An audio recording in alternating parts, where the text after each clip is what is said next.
स्वर सुधा मंच पर प्रस्तुत है श्री राम कथा से जुड़ी बातें।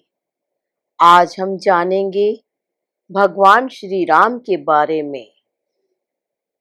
त्रेता युग में रावण नाम का परम प्रतापी राक्षस हुआ। उसने अपनी अपूर्व तथा कठिन तपस्या से ब्रह्मा जी को प्रसन्न कर देवता, दानव, गंधर्व किसी के द्वारा भी न मरने का वरदान प्राप्त कर लिया। उसके बाद उसने अपने भाई कुंभकर्ण के साथ राक्षसों की विशाल सेना लेकर तीनों लोकों पर विजय प्राप्त कर ली। उसके आदेश से उसके सैनिक धर्म को निर्मूल करने का हर संभव प्रयास करने लगे।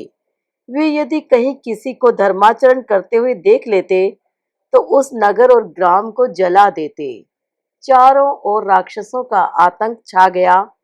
उस समय पृथ्वी देवताओं एवं ब्रह्मा की प्रार्थना से द्रवित होकर साक्षात श्री हरि ने अपने अंशों के साथ अयोध्या में महाराज दशरथ के यहाँ श्री राम रूप में अवतार लिया।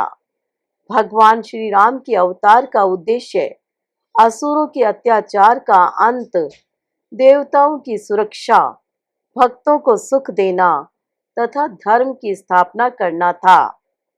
भगवान श्री राम का शौर्य अद्भुत था।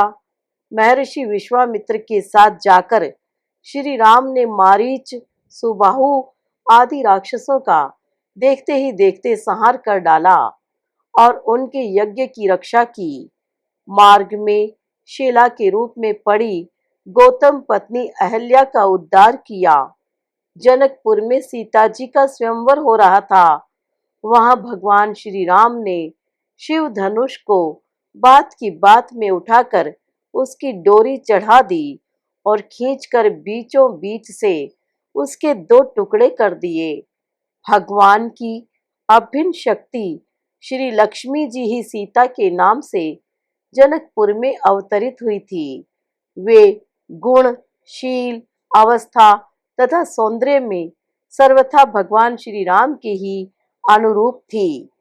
भगवान ने शिव धनुष तोड़कर उन्हें पत्नी रूप में प्राप्त किया। धनुष टूटने के कठोर शब्द को सुनकर परशुराम जी का आगमन हुआ, जिन्होंने 21 बार पृथ्वी को क्षत्रियों से रहित कर दिया था। भगवान श्री राम ने उनके वैष्णव धनुष को चढ़ाकर उनके गर्व को नष्ट कर दिया। वे भगवान को अपना धनुष सौंपकर तथा उन्हें बार बार प्रणाम कर तपस्या के लिए वन चले गए।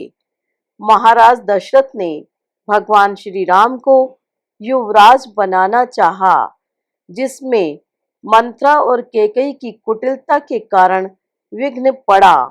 श्री राम ने पिता के वचनों का पालन करने के लिए राज्य, लक्ष्मी, प्रेमी, हितैषी सबको छोड़कर अपने भाई लक्ष्मण और पत्नी सीता के साथ वन की यात्रा की।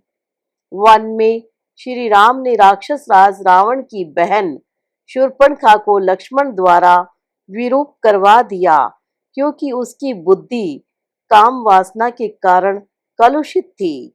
उसके पक्षपाती खर, दूषण, त्रिशिरा आदि के साथ 14,000 राक्षसों का भगवान ने संहार कर डाला।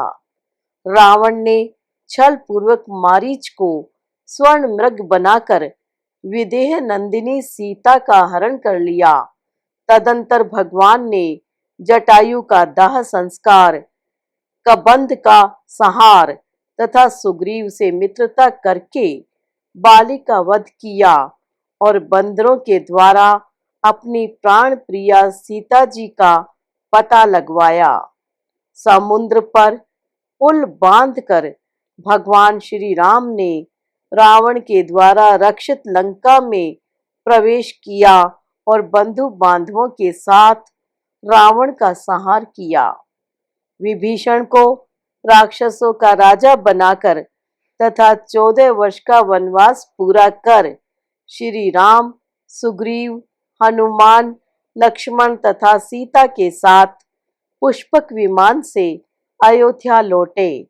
उस समय मार्ग में ब्रह्मा आदि लोकपाल उन पर प्रेम से पुष्पों की वर्षा कर रहे थे।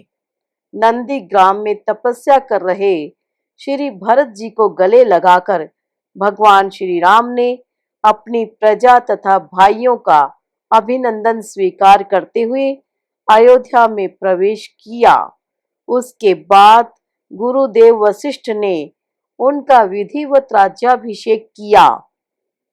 समस्त अयोध्या में आनंद की लहर दौड़ गई। फिर भगवान श्री राम अपनी प्रजा का पिता के समान पालन करने लगे। त्रेता में सत्य युग का अवतरण हुआ और राम राज्य युग युगांतर तक आदर्श बन गया।